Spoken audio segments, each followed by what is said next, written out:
Assalamualaikum warahmatullahi wabarakatuh. Saya Siti Latifah dari semester 3B akan mereview materi hukum pidana lanjutan oleh Ibu Profesor Dr. Hajiani Nuraini SMH dan Bapak Dr. Muhammad Rendi Aridayandi SMH. Pada bab 3 dibagi dalam 2 kali pertemuan. Pertemuan kelima Senin 9 September 2023 dan pertemuan keenamnya Senin 16 Oktober 2023. Bab 3 ini menjelaskan mengenai perbarengan atau gabungan tindak pidana atau konkursus. Dalam KUHP tidak ditemukan definisinya, tetapi dari rumusan pasal-pasalnya dapat disimpulkan seseorang dengan satu perbuatan mengakibatkan beberapa aturan pidana dilanggar, atau seseorang dengan beberapa perbuatan mengakibatkan beberapa aturan pidana dilanggar. Pengaturan perbarengan atau gabungan tindak pidana diatur dalam buku 1 KUHP bab 4 pasal 63 sampai 71. Perbarengan atau pengaturan atau konkursus idealis diatur dalam pasal 63 KUHP. Yang kedua, perbuatan berlanjut diatur dalam pasal 64 KUHP, dan yang ketiga, perbarengan perbuatan atau konkursus realis diatur dalam pasal 65 sampai 71 KUHP. Konkursus idealis dan konkursus realis ini adalah bentuk contoh konkursus murni, sedangkan perbuatan berlanjut adalah bukan bentuk konkursus murni. Sistem pemidanaannya, perbarengan peraturan konkursus idealis diatur dalam pasal 63 KUHP. Menurut pasal tersebut, pada ayat 1 digunakan sistem absorpsi, yaitu hanya dikenakan atau dijatuhkan pidana pokok terberat. Sistem pemidanaan seperti ini dinamakan absorpsi murni atau hisapan murni, yaitu pidana yang terberat menghisap pidana yang ringan. Selanjutnya, dalam perbuatan berlanjut, menurut pasal 64 ayat 1 berlaku sistem absorpsi, yaitu hanya dikenakan satu aturan pidana, dan jika berbeda-beda dikenakan ketentuan yang memuat ancaman hukuman pidana pokok yang terberat. Menurut MVT, syarat perbuatan berlanjut adalah yang ada 3. Yang pertama, ada niat yang merupakan perbuatan yang terlarang.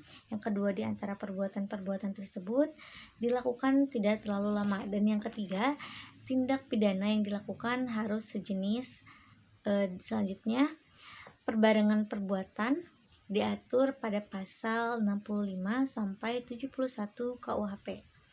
Konkursus realis berupa kejahatan yang diancam pidana pokok sejenis, yaitu terhadap kejahatan ditambah kejahatan pasal 65, yaitu hanya dikenakan satu pidana dengan ketentuan bahwa jumlah pidana maksimum tidak boleh lebih dari maksimum pidana terberat ditambah sepertiganya. Selanjutnya, konkursus realis yang berupa kejahatan diancam pidana pokok tidak sejenis, yaitu berupa kejahatan ditambah dengan pelanggaran. Menurut pasal 66 KUHP, untuk semua jenis ancaman pidana, tiap-tiap kejahatan dijatuhkan tetapi jumlahnya tidak boleh melebihi maksimum pidana terberat ditambah sepertiganya. Sistem ini disebut kumulasi yang diperlunak atau diperingan. Selanjutnya, konkursus realis pelanggaran ditambah dengan pelanggaran diatur dalam pasal 70 KUHP dengan sistem pemidanaannya disebut kumulasi atau pidana sejenis, yaitu tiap-tiap pidana tersebut dijumlahkan.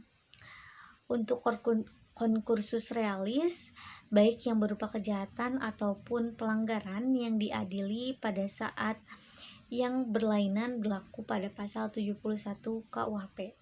Contohnya, pada tanggal 1 Januari 2007 melakukan pembunuhan, pada tanggal 5 Februari 2007 melakukan pencurian, pada tanggal 10 Maret 2007 melakukan pencurian.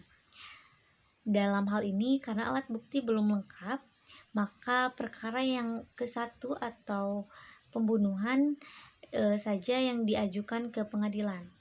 Terhadap kasus ini, hakim harus berpedoman pada pasal 71 KUHP.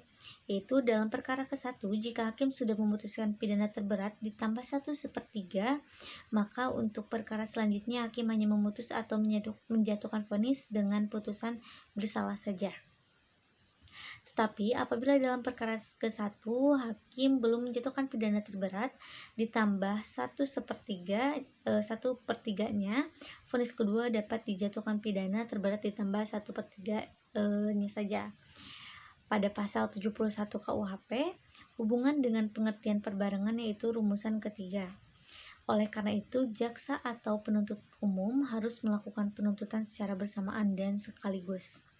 Tetapi dalam praktek jaksa tidak selalu mengajukan perkara secara sekaligus karena alat bukti yang kurang lengkap. Atas dasar itu, maka konkursus berbicara tentang yang pertama, pemidanaan dalam tindak pidana, yang kedua, stelsel atau sistem pemidanaan yang meringankan namun menurut sistematika KUHP memberatkan. Sekian review materi dari saya mengenai bab 3. Wassalamualaikum warahmatullahi wabarakatuh.